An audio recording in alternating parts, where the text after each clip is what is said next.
پکتیا کې د اوبو رسولو شبکه جوړه شوه چې 200 کورنۍ به ترې برخمنې شي.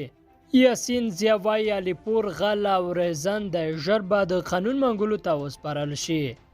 او د کونړ چارواکي وایي دانګام کې د طالبانو د محبس مشر نیول شوی. د نیوز پریس چینل لیدونکو سلام، ستړي مشئ، په موږ کړئ درې ډېرو مهمو خبرونو ته. پکتیا کې د اوبو رسولو شبکه جوړه شوه چې 200 کورنۍ به ترې برخمنې شي.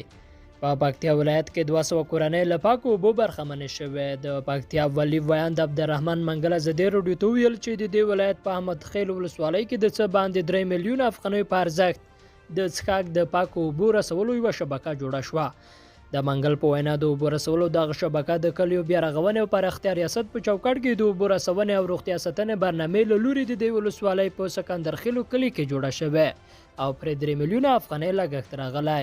په دې پروژه کې یوه د اوبو ژوره څاه 15 نلکۍ، یوه 30 متره مکعبه د اوبو کنکریټي ذخیره، د خطي دیوالونه او د لمریزې برېښنا شل سولورې تختې موجودې دي.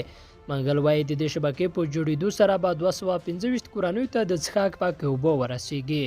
بلخوا د ملي دفاع وزارت سرپرست جنرال یاسین ضیا ویلي چې افغان ځواکونه له خپلې خاورې څخه ساتنې ته پوره چمتووالی لري، خو ټینګار کړی دی چې له ترهګرۍ سره د مبارزې لپاره بهرنۍ مرستې وړتیا ده او دوی په دې برخه کې د نړیواله ټولنې د همکاریو قدرداني کوي.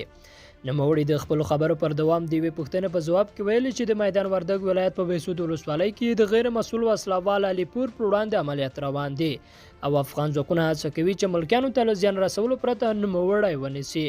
ضیا زیاته کړې علیپور یو غل او رازان د ژر به پیدا او د قانون منګولو ته وسپارل شي. نوموړي په دې برخه کې د خلکو په همکارۍ ټینګار کړی او زیاته کړې ده چې د مسلې ته د څو قومي رنګ نه ورکوي. او حکومتي مسؤلین وایي د کونړ په دنګام ولسوالۍ کې د وسلوالو طالبانو د محبس مشر نیولی دی. د کونړ والي محمد اقبال سید ازادي راډیو ته وویل په غازیباد ولسوالۍ کې د طالبانو د یو مهم قماندان ورور او په یاده ولسوالۍ کې د محبس مسؤل ملک جان نیولی دی. والي ویل ملک جان له پاکستانه تازه د دنګام ولسوالۍ ته راغلی و چې په وینا یې غوښتلي چې د ښځو جامو او چادرۍ کې خپله ولسوالۍ ته لاړ شي، خو په دنګام کې د ملي امنیت ځواکونه ونیوه. ملي امنیت د ملک جان په ګډون 15 تنه رسنیو ته وښودل چې د چارواکو په وینا ټولې د تروریستي کړنو په تور نیول شوي.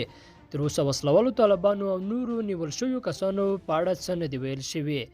د نیوز پریس چینل لیدونکو دا و د دې ساعت لاندو مهم خبرونه چې مو اورېدل. تر بیا ښې چارې لوی علامه مالشه.